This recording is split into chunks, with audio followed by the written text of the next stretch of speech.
Bienvenue sur le site On Philosophe.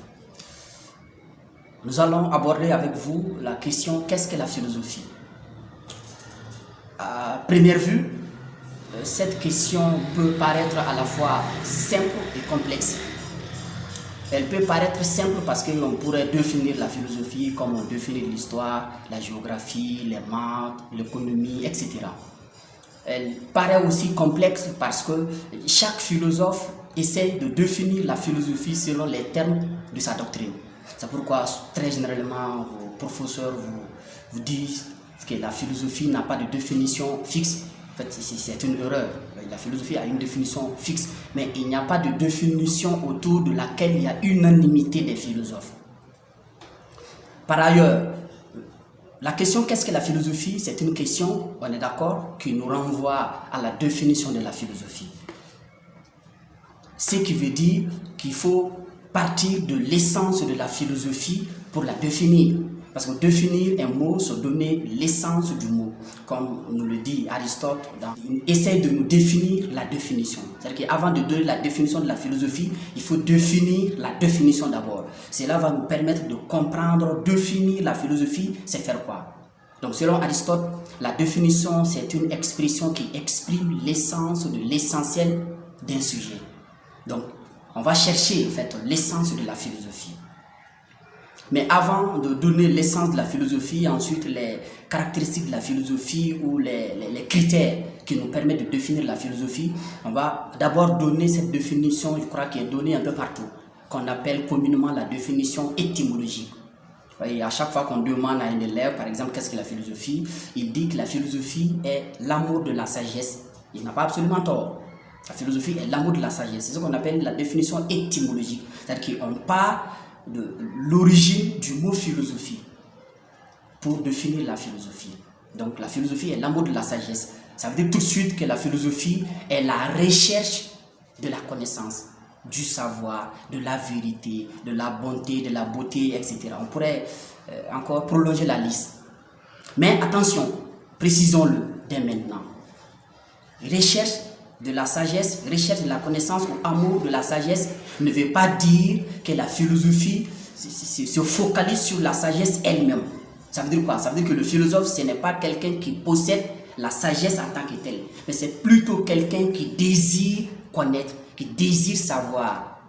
C'est pourquoi on dit que le philosophe, c'est quelqu'un qui cherche à connaître, non pas quelqu'un qui connaît. Donc le philosophe, ce n'est pas un possesseur, c'est plutôt un chercheur. Mais attention, la question, ce n'est pas qui est philosophe, mais plutôt qu'est-ce que la philosophie. Donc on revient à la question initiale. Ça, c'est la première possibilité de définir la philosophie. Donc on appelle ça la définition étymologique.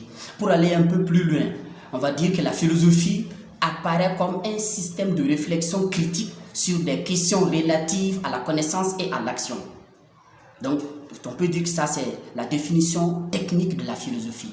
Un système de réflexion critique sur des questions relatives à la connaissance et à l'action. Parce que la philosophie, on l'a toujours dit, elle est d'essence interrogative et critique. La philosophie est d'essence interrogative et critique. Ça veut dire quoi? L'essence de la philosophie, c'est l'interrogation de la critique. Donc, vous voyez, à partir de son essence, on vient de proposer une définition qui se veut technique. Par ailleurs, on nous apprend également qu'il y a deux types de philosophie. La philosophie savante, ou la philosophie qui se veut savante, et la philosophie populaire. La philosophie savante, c'est la philosophie effectivement qui est définie par les spécialistes comme étant la science de la pensée, et à partir de là, on donne des critères. Et pour être philosophe ici, par exemple, il faut d'abord avoir soutenu une thèse, par exemple en philosophie, ou avoir fait des études philosophiques.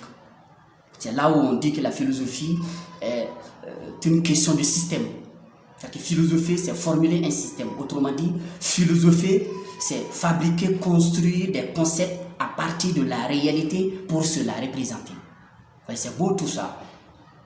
Et à côté de cette philosophie savante, on a la philosophie populaire. La philosophie populaire, c'est la philosophie, par exemple, qui peut être pratiquée par tout le monde. C'est là où on va définir la philosophie comme l'art de vivre. Autrement dit, on peut aussi dire que la philosophie est une manière de penser sa vie. Comme nous le dit par exemple André Comte-Sponville. Philosopher, c'est penser sa vie et vivre sa pensée. Philosopher, c'est penser sa vie et vivre sa pensée. Et tout cela nous permet de vivre mieux. Parce qu'on ne va pas penser de n'importe quelle manière. On va essayer de penser mieux. Donc philosopher, c'est penser mieux pour vivre mieux. Et on n'a pas besoin en fait, d'être détenteur d'une thèse en philosophie pour être philosophe ici.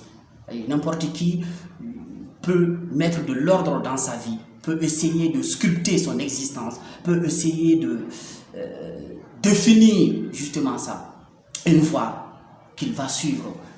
Donc c'est là où on va dire que la philosophie est affaire de tout le monde. Pour terminer, nous allons dire avec André Comte-Sponville que la philosophie est un type de pensée, c'est un type de raisonnement, de discours. Dans tous les cas, l'activité philosophique nous renvoie à deux choses. Première chose, faire de la philosophie, c'est étudier les pensées des autres philosophes. C'est-à-dire chercher à comprendre ce que les autres ont proposé comme solution aux différents problèmes ou ce que les autres ont donné comme réponse aux différentes questions. Ensuite, faire le point avec soi-même, c'est-à-dire mettre de l'ordre dans sa propre pensée. C'est pourquoi on dit souvent qu'il ne suffit pas d'avaler des œuvres complètes pour devenir philosophe. Et il faut aussi et surtout mener une vie cohérente, être cohérent avec soi-même. Et on revient très bientôt pour aborder avec vous une autre question.